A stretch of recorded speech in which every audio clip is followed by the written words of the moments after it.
Mummy ठेवू का ग फोन? अगं काय नाही, ते छकुलीचा अभ्यास घेते ना, बोलते मी तुझ्याशी नंतर. छकुले काय ग, हा ए बरोबर लिहिला, बी बरोबर लिहिला, सी बरोबर लिहिला, हा डी परत उलटा लिहिला का? किती वेळा शिकवायचं ग तुला? जरा नीट लक्ष देऊन अभ्यास कर ना.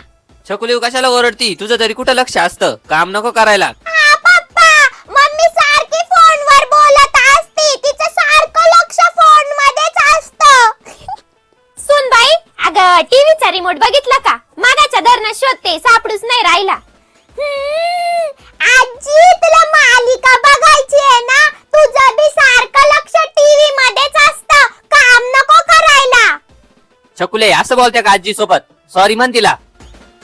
अरे पोरा राहू दे, तिच्यावर कशाला ओरडतोय? ती काय बारकी पोर आहे? तुम्ही जसं शिकवाल तशीच बोलाल ना ती. मी काय शिकवलं आई?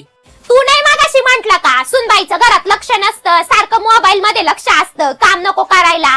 तेच छकुलीने ध्यानात धरलं आणि आता माझ्या संग बी त्याच भाषेत बोलतीये. अगं आई, पण मी ते छकुलीच्या आईसाठी बोललो. हा, म्हणजे तुझ्या आईला तुझ्या पोरांनी मान दिला पाहिजे, आणि तुझ्या पोरांच्या आईचं काय? तिच्याशी कसं बी बोललेलं चालतं का? ऐक पोरा, जर आहे ना तू तुझ्या बायकोला मान दिला ना, तरच घरात बी आणि बाहेर बी सगळे तुझ्या बायकोचा मान ठेवतील. त्यामुळे ना इथून पुढे असं झालं नाही पाहिजे. लक्षात ठेव, इथून पुढे ना पोरांसमोर तुझ्या बायकोशी ना नीट बोलत जाय.